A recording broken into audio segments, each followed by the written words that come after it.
Hello everyone, myself Devkant Sharma. Today our topic of discussion is graphs and the charts from the subject biostats and the research methodology. In last lecture we have studied about the methods of collection of data कि data को किस किस method से हम collect करते हैं in research methodology. उसके बाद जो आता है हमारा नेक्स्ट टॉपिक आता है ग्राफ्स एंड चार्ट्स कि how the collected data is made useful, how to make it meaningful or how to arrange this systematic and understandable manner. तो जो हम डाटा कलेक्ट करते हैं उसके बाद हम क्या करते हैं with the help of graphs and charts हम उसको एक ईजियर वे में एक सिस्टमेटिक वे में एक अंडरस्टैंडेबल मैनर में उसको अरेंज करते हैं.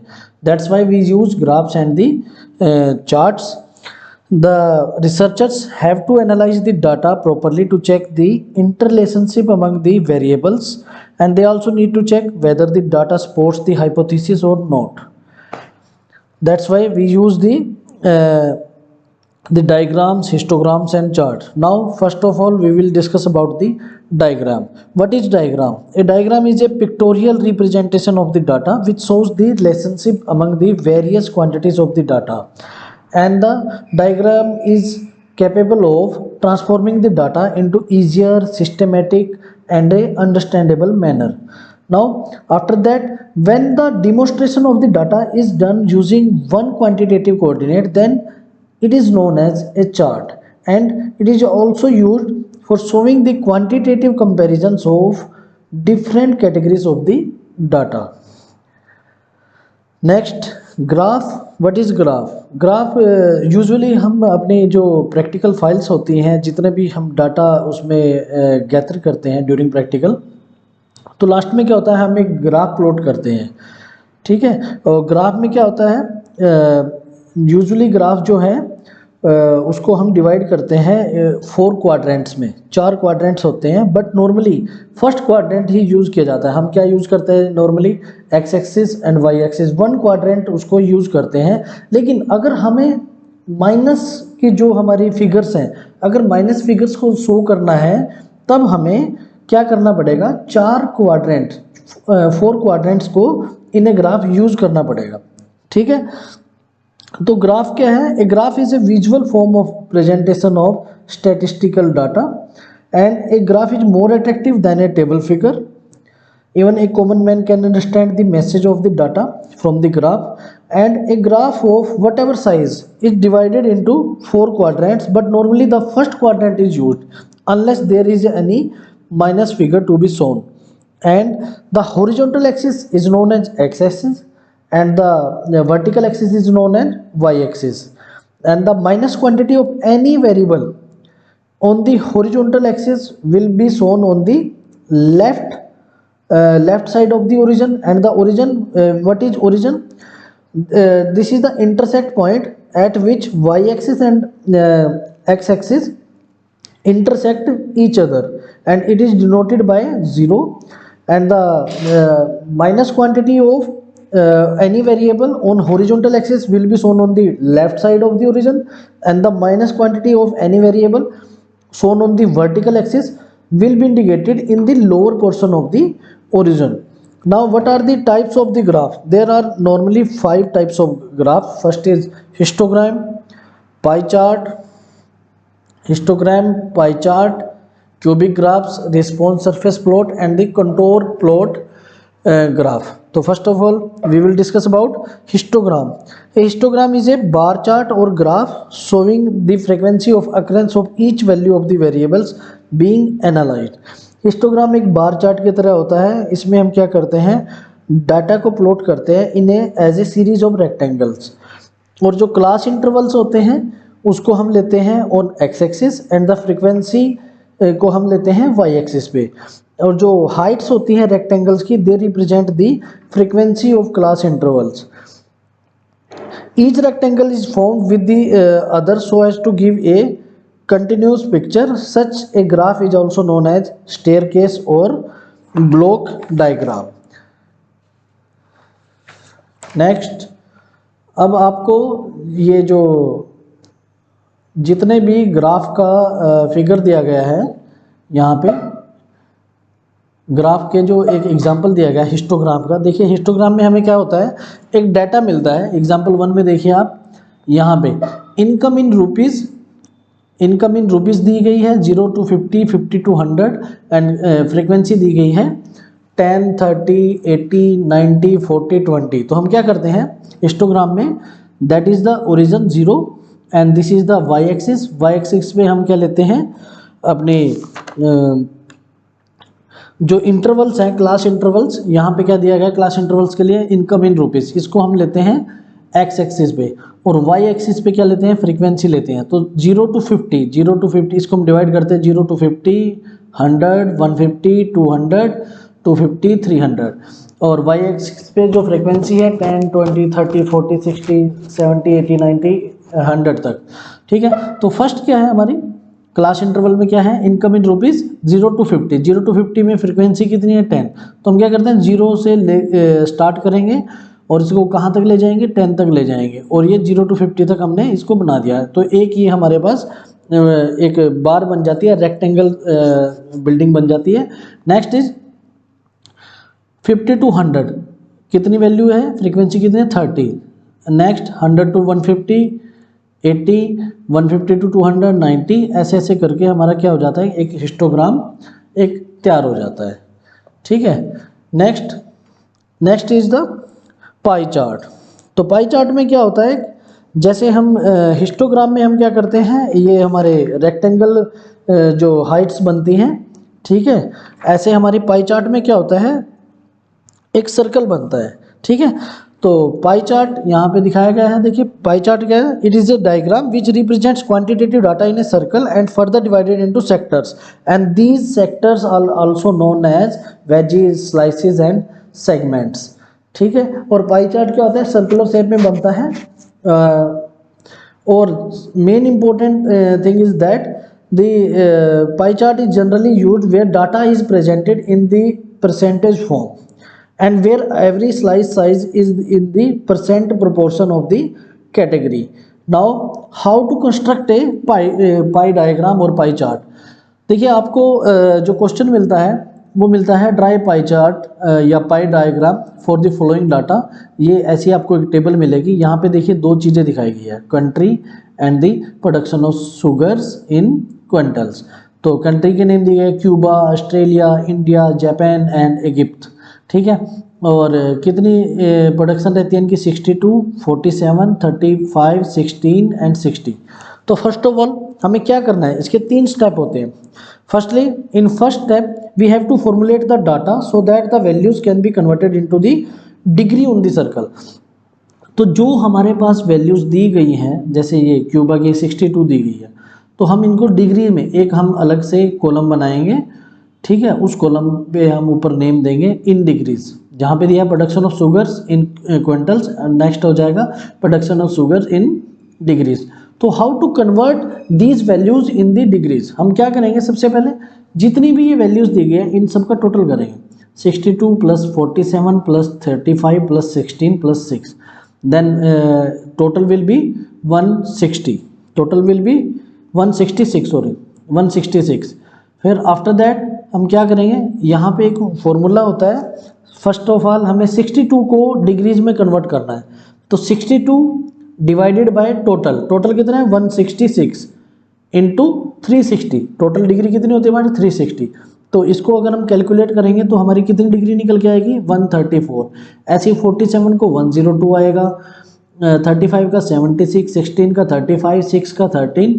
तो ऐसे ऐसे हमारे डिग्रीज बनेंगे। तो हम क्या करेंगे, उसके बाद सेकंड स्टेप में क्या होता है कि हम एक सर्कल ड्रा करते हैं with the help of compass required radius का, और उसके बाद the researcher measures and marks the point on the circle with protractor. तो हम क्या करते हैं, उतनी डिग्री का ही इस पे क्या बनाते हैं, एंगल्स बनाते हैं, और उसको अलग अलग कलर से या अलग अलग लाइन से डिनोट कर देते हैं। तो this is the way how we construct a pie chart. Okay, how to construct a pie chart.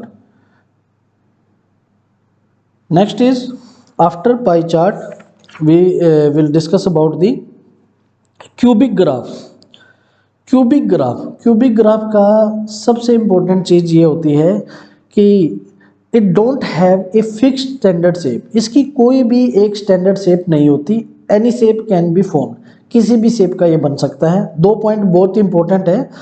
It don't have any fixed standard of shape, it can be of any shape. Next number 2 point है, graph will always cross the X axis at least once और at most thrice. Means graph जो इसमें हम graph बनाते हैं वो x axis को cross करेगा कम से कम एक बार और एट मोस्ट थ्राइस या 3 बार। ठीक है, तो cubic graph is the graph that contains all the vertices having the degree 3. It also said that the cubic graph is a three regular shape graph, and cubic graph also known as trivalent graph. ठीक है, cubic graph में क्या होता है, ये तीन shape का graph बनता है। And cubic graph are also having 3 degrees.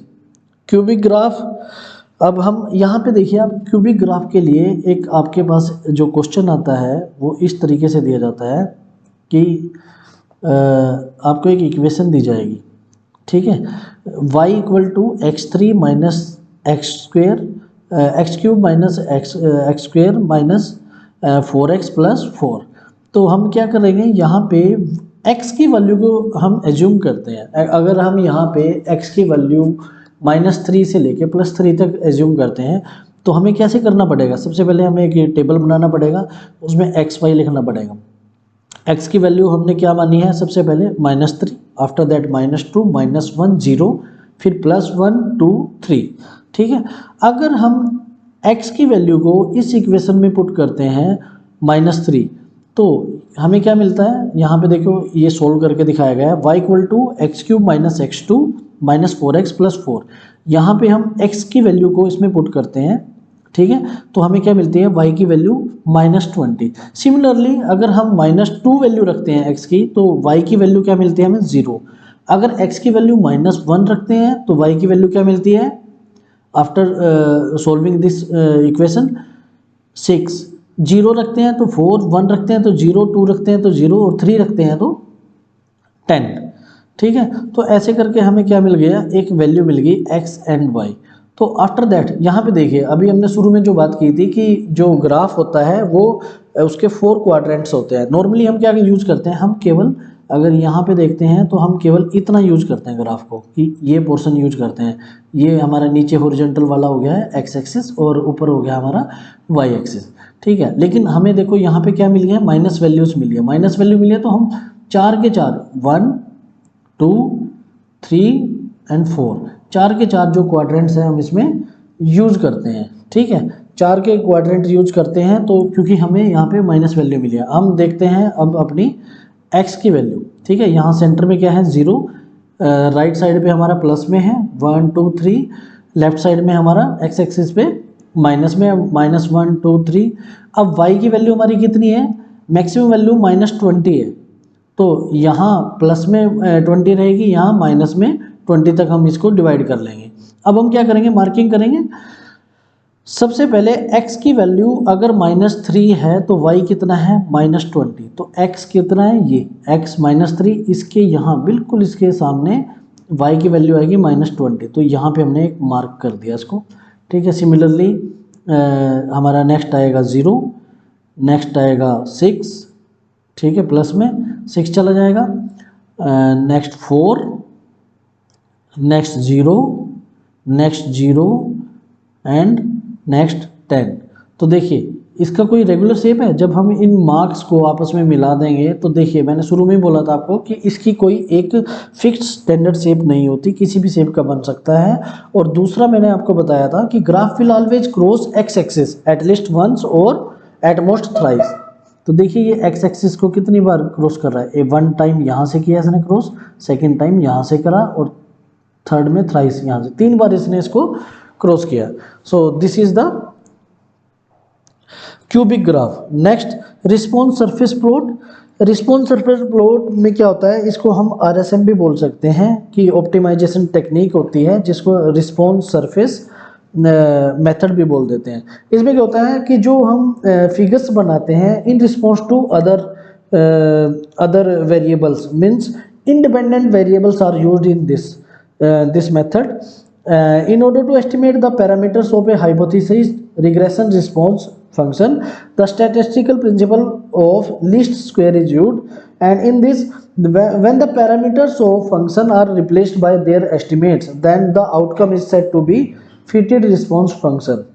सो इसमें हम यहाँ पे आपको एग्जांपल दिखाते हैं। यहाँ पे दिखाया गया है ये जो रिस्पॉन्स सरफेस प्लॉट बनाया गया है magnesium chloride in response to calcium chloride, and in the next figure when we add this nitrite into this, then the response are shown in the surface saddle shape, and in next added nitrite and added nitrate, the three dimensional यहाँ पे आपको मिलता है। Next is contour plot. Contour plot में क्या होता है, dependent variables are used.